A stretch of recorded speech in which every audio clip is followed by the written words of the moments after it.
அமெரிக்காவில் இதுவரைக்கும் ரெண்டு கட்சிகள் தான் ஆட்சி பீடத்தில் அமர்ந்திருக்காங்க. வேறு கட்சிகளே கிடையாதா அப்படின்னு கேட்டால் ஆமாம். மூன்றாவதாக ஒரு புதியதொரு கட்சி, தைரியமான ஒரு கட்சி ஒன்று உருவாக போகுது. அந்த கட்சிக்கு பேர் என்ன, யார் அதை தொடங்க போகிறாங்க? ஜப்பானுடைய சகோதரிகளே வாங்க வாங்க அப்படின்னு வரவேற்றிருக்கிறார் நம்முடைய பாரத பிரதமர் நரேந்திர மோடி அவர்கள்.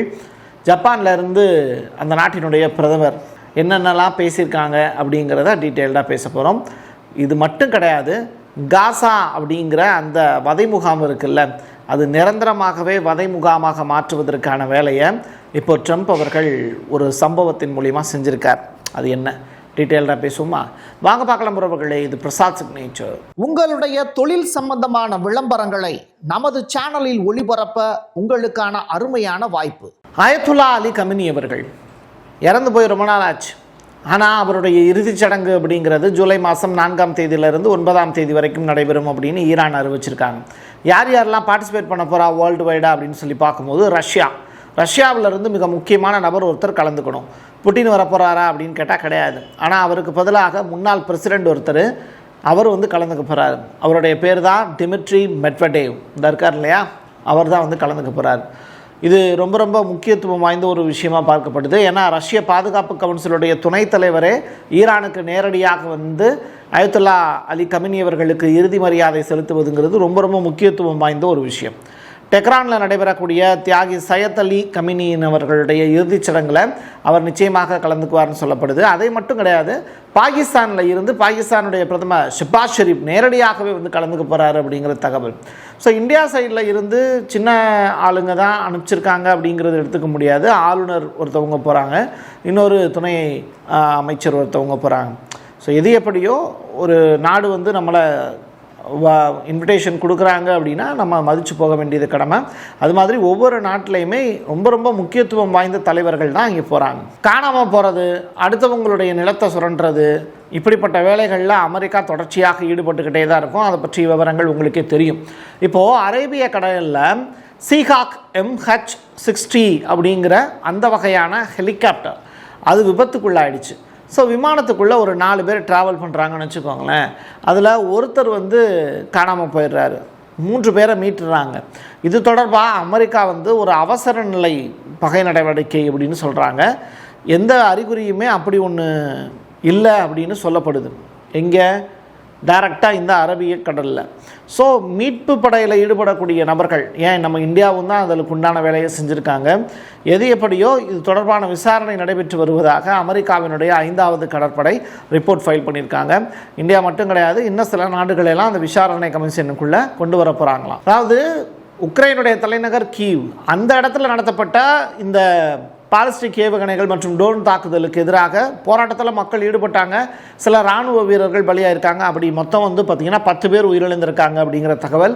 டஜன் கணக்கான பொதுமக்கள் இறந்து போயிருக்காங்க அப்படிங்கிற தகவலும் வேதனை தரக்கூடிய செய்தி. தொடர்ச்சியாக இந்த போரை நிறுத்துங்கடா அப்படின்னு சொன்னால் கூட 2 நாட்டு தலைவர்களும் நிறுத்தாமல் அதுக்கு வேலை பார்த்துக்கிட்டு இருக்காங்க.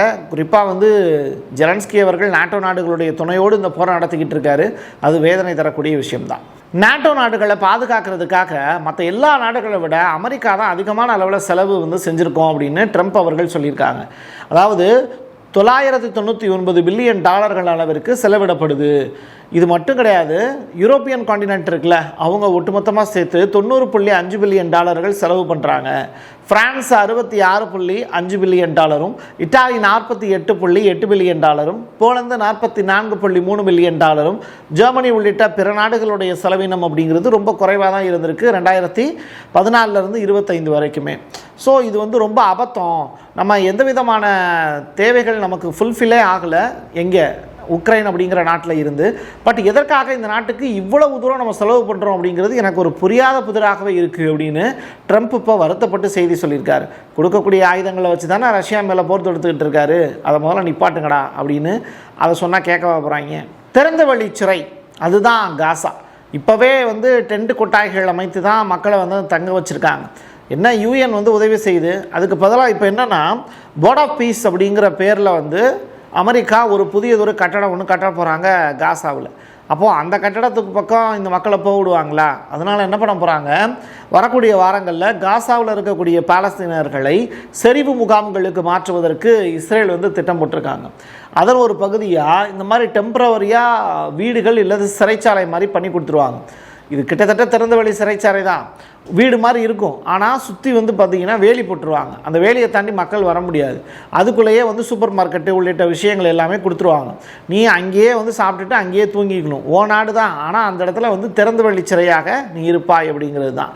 எப்படி நம்ம ஊரில் அகதிகள்லாம் வந்து வாழ்கிறாங்கல்ல, அந்த மாதிரியான ஒரு சுச்சுவேஷனில் அங்கே தள்ளப்படுவாங்கன்னு சொல்லப்படுது. ஸோ இது எல்லாத்தையும் வந்து சொல்லியிருக்கிறது இஸ்ரேலுடைய ஹயோன் அப்படிங்கிற அந்த நபர் தான் வந்து ரிப்போர்ட்டாக ஃபைல் பண்ணியிருக்காங்க. ஸோ அமைதி வாரியத்தின் கீழே தான் இந்த நடவடிக்கைகள்லாம் எடுக்க போகிறோம் அப்படிங்கிறதையும் அமெரிக்கா சைடில் இருந்து ஒரு தகவலாக கசிஞ்சிருக்கு. அதை தான் இப்போ நம்ம செய்தியாக பார்த்துருக்கோம். தொடர்ச்சியாக ஒபாமாவுக்கும் ட்ரம்ப் அவர்களுக்கும் இடையில மோதல் அப்படிங்கிறது ஜாஸ்தி ஆகிட்டே இருக்குது. முன்னாள் அதிபர் தான் ஒபாமா, ஆனால் நாடு போற்றக்கூடிய தலைவராக மட்டுமல்ல உலகம் போற்றக்கூடிய ஒரு தலைவராக ஒபாமா அவர்கள் இருந்தாருங்கிறதுல மாற்று கருத்து இல்லை. ஆனால் 2018 அவர் ஈரானோடு ஒரு ஒப்பந்தம் ஒன்று போட்டுக்கிட்டார், அணு ஆயுதங்களை தயாரிக்கக்கூடாது அப்படின்னு. ட்ரம்ப் வந்ததற்கு பிறகு வந்து பார்த்திங்கன்னா அந்த ஒப்பந்தம் கிழித்தெறியப்பட்டது. இதுதான் பெரிய பிரச்சனை அப்படின்னு ஒபாமா அவர்கள் இப்போ வசைப்படுகிட்டு இருக்கார். ஒரு நாடாளக்கூடிய ஒரு தலைவருக்கு எதிராக முன்னாள் அதிபர் அவர்கள் தொடர்ச்சியாக குரல் எழுப்பி வருவது அப்படிங்கிறது ஆச்சரியத்திலும் ஆச்சரியம்தான். ஸோ ஒபாமா அவர்கள் பேசியிருக்கக்கூடிய வார்த்தைகள் ட்ரம்ப்புக்கு பயங்கர கோபத்தை மட்டும் அவருடைய பழைய ஃபைல்ஸ்லாம் எடுத்து இப்போ நம்ம ஊர்லலாம் அப்படி டிஎம்கே ஃபைல்ஸு, திருப்பரங்குன்றம் ஃபைல்ஸு இப்படிலாம் வந்து ஃபைல்ஸ்லாம் ஓப்பன் பண்ணுறாங்க. அதே மாதிரியான ஒரு விஷயத்தையும் அமெரிக்காவில் ட்ரம்ப் அவர்கள் ஓப்பன் பண்ணுவதற்கான வாய்ப்புகள் இருக்குதுன்னு சொல்கிறாங்க. இஸ்ரேல் தாக்குதலுக்கு தயாராக இருக்கிறது அப்படிங்கிற ஸ்டேட்மெண்ட்டை இஸ்ரேலுடைய பாதுகாப்புத்துறை அமைச்சர் கட்ஸ் அவர்கள் ஸ்டேட்மெண்ட்டாக கொடுத்துருக்கார். ஐடிஎஃப் இப்போ ரெடியாக இருக்குது அப்படிங்கிற அந்த டோனில் அவர் பேசியிருக்கார். ஸோ இது ரொம்ப ரொம்ப முக்கியமானது. டெஹ்ரானுக்கு விடுக்கப்பட்டிருக்கக்கூடிய பெரிய எச்சரிக்கையாகவே இது பார்க்கப்படுது.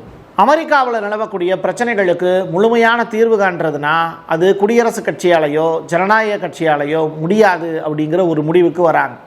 மூன்றாவதாக புதியதொரு கட்சி உருவாக்கப்படணும் அப்படிங்கிறத எலான் மஸ்க் ஏற்கனவே பேசினார். அதற்கு பிறகு அவர் பிஸ்னஸ்மேன் அப்படிங்கிறதுனால சத்தமில்லாமல் ட்ரம்ப்போட ஒரு கூட்டணி அமைச்சு அப்படியே அமைதியாயிட்டார். ஆனால் இந்த விஷயம் நல்லா இருக்கே அப்படின்னு சொல்லி இப்போ அதை பின் பாயிண்டாக எடுத்து கையில் எடுத்து அடுத்த கட்ட முயற்சிக்கு நகர்ந்திருக்காரு அமெரிக்காவினுடைய பிரபல பத்திரிகையாளர் டக்கர் கால்சன் அவர்கள். அவர் சொல்லியிருக்காரு, புதியதொரு கட்சி அப்படிங்கிறது அமெரிக்காவுக்கு ரொம்ப ரொம்ப ரொம்ப ரொம்ப தேவையான விஷயம், நாட்டுக்கு நன்மை பயக்கக்கூடிய நேர்மையான முயற்சியும் கூட. அது மட்டும் இல்லை, ஆண்டுக்கு $60,000 வருமானம் ஈட்டினா கூட நீங்கள்லாம் ஏழைகளாகவே இருக்கீங்க. அதுக்கான காரணம் என்ன? உங்களுடைய குழந்தைகளுடைய எதிர்காலம் கேள்விக்குறியாக இருக்கே, அதுக்கான காரணம் என்ன? வெளிநாட்டில் இருந்து அமெரிக்காவுக்கு குடிபெயர்ந்து இங்கே வந்து வேலை செஞ்சுக்கிட்டு இருக்கீங்களே, உங்களுடைய எதிர்காலம் என்ன? இதையெல்லாம் கருத்தில் வச்சு நான் ஒரு விஷயம் சொல்கிறேன், புதியதொரு பார்ட்டி நிச்சயமாக அவசியம். அப்படிப்பட்ட பார்ட்டியை உருவாக்க வேண்டியது அமெரிக்காவினுடைய மிக முக்கியமான காலகட்டத்தில் இதுவும் ஒன்று அப்படின்னு சொல்கிறார். பட் டக்கர் கால்சனால் ஒரு புதியதொரு அரசியல் கட்சியை உருவாக்கி ட்ரம்ப்புக்கு எதிராக போராட முடியுமா அப்படிங்கிற ஒரு பெரிய கேள்வி இருக்குது. அமெரிக்காவுக்கு ரொம்ப க்ளோஸாக இருக்கக்கூடிய நபர் ஜப்பானுடைய புதிய பிரதமர் டகாய்ச்சி அவர்கள் இந்தியாவுக்கு முதன்முறையாக பதவியேற்றதற்கு பிறகு வந்திருக்கார். அவருக்கு மோடி சிறப்பான வரவேற்பும் கொடுத்துருக்கார். என் இளைய சகோதரியான ஜப்பானிய பிரதமர் டகாய்ச்சியை இந்தியாவிற்கு வரவேற்கிறேன்னு மோடி அவர்கள் பேசி இருக்கக்கூடிய வார்த்தைகள் டகாய்ச்சியை அப்படியே சிலாக்கி திருச்சிச்சு அப்படின்னு சொல்லுவாங்கள்ல, அந்த மாதிரியான ஒரு ஸ்டேட்மெண்ட் ஆகிடுச்சுங்கிறாங்க. ஜப்பானுடைய பிரதமர் டகாய்ச்சி அவர்கள் பேசும்போது, பிரதமர் மோடி அவர்களே, என்னை அழகான இளைய சகோதரி என்று அழைத்தீர்கள். நாம் ஒரே சிந்தனையை கொண்டுள்ளோம். இனி இந்த உறவை ஒரு சகோதரனும் சகோதரியும் போல வளர்த்தெடுப்போம் அப்படிங்கிற ஸ்டேட்மெண்ட்டை சொல்லியிருக்காங்க. இந்தியாவுக்கும் ஜப்பானுக்கும் இடையில் இருக்கக்கூடிய உறவுங்கிறது நல்லதொரு உறவாக இருக்கணும். கண்டிப்பாக நிறையா டெக்னாலஜி வந்து ஜப்பான்லேருந்து இந்தியாவுக்கு இறக்குமதி செஞ்சாங்கன்னா மோடிக்கு ஒரு சல்யூட் அடிக்கலாம். இது தொடர்பாக ஒரு வீடியோ ஒன்று ரிலீஸ் ஆகிருக்கு, அதையும் பார்க்கலாம். Ladies and gentlemen, good afternoon and namaskar. First and foremost, I would like to extend my heartfelt gratitude to Prime Minister Modi and the people of India for your... பேசுகிறதும் புரிய மாட்டேங்குது, அவங்களோட கண்ணும் தெரிய மாட்டேங்குது. ஜப்பான்காரங்களுடைய கண் வந்து ரொம்ப குட்டியாக இருக்கும். அதனால தான் நம்முடைய சூப்பர் ஸ்டார் ரஜினிகாந்த் அவர்கள் ஜப்பானிய மக்கள் வந்து தன்னுடைய நாட்டு குடிமகனாகவே எண்ணி அங்கே பெரிய அளவில் ஓடும் படம், ஜப்பான் படம்லாம். எப்படி தமிழ் படம் வந்து ஜப்பானில் ரொம்ப பெரிய அளவில் ஓடும், டிரான்ஸ்லேட் பண்ணி அங்கே படத்தை ஓட்டுவாங்க. ஸோ இப்படி வந்து தமிழனுக்கும் ஜப்பானியர்களுக்கும் இடையில் இருக்கக்கூடிய உறவு அப்படிங்கிறது ரஜினிகாந்த் மூலியமாக ஒரு காலத்தில் பெரிய அளவில் பேசப்பட்டது. இப்போ தான் அவருக்கு மார்க்கெட் போயிடுச்சு. கடைசியாக ரஜினிகாந்தும் கமலஹாசனும் சேர்ந்து ஒரு படத்தை எடுத்து எப்படியாவது தமிழ்நாட்டு மக்கள்கிட்ட இருந்து காசடிக்கிறதுக்கு ட்ரை பண்ணுறாங்க. அதையும் நம்ம போய் பார்ப்போம், வேண்டான்னு சொல்லக்கூடாது. ஈரானில் புதியதொரு சர்ச்சை பேச்சு ஒன்று எழுந்திருக்கு. அதிகமான அளவில் மக்கள் கூடுவாங்க. எப்போ? அயத்துல்லா அலி கமனி அவர்களுடைய இறுதிச் சடங்கில். ஏற்கனவே இதே மாதிரி ஒரு சம்பவம் வந்து ஈரானில் ஏகப்பட்டது நடந்திருக்கு.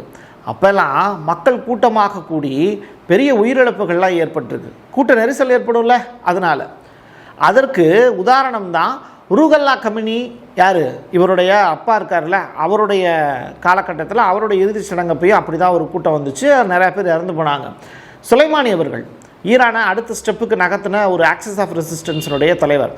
அவரோட இறுதிச் சடங்குலையும் இப்படி தான் உயிரிழப்புகள் ஏற்பட்டுச்சு. அதே மாதிரி கமினி அவர்களுடைய இறுதிச் சடங்குலையும் அப்படி உயிரிழப்புகள் ஏற்படக்கூடாது அப்படிங்கிறதுல இப்போ ஈரான் அரசு ஏகப்பட்ட வேலைகளை செஞ்சுக்கிட்டு இருக்காங்க. ஸோ ஈரான் அண்ட் ஈராக் முழுவதுமே 5 நாட்கள் நடைபெறக்கூடிய சடங்குகளுக்கு பிறகு ஜூலை மாதம் 9ஆம் தேதி கமினி அவர்களுக்கு இறுதி அஞ்சலி வந்து செலுத்தப்படும் அப்படிங்கிற விஷயம் வந்து கொடுத்துருக்காங்க. அடக்கம் செய்யப்படுவார் அப்படின்னு. ஸோ அதற்கான ஏற்பாடுகளை ஈரான் வந்து தீவிரமாக எடுத்துக்கிட்டு இருக்காங்க. எனக்கு தெரிஞ்சு இந்த சம்பவம் நடந்துக்கிட்டு இருக்கும்போது இஸ்ரேல்காரங்க பெரிய அளவில் ஈரான் மீது போர் தொடுப்பதற்கான வாய்ப்பு இருக்குது அப்படின்னு வேற சொல்லப்படுது. எது எப்படியோ நல்லதே நடக்கட்டும், இல்லைன்னா நடப்பவை நல்லவை ஆகட்டும், அவ்வளவுதான் நம்ம பாலிசி. அதை நோக்கி போகும்.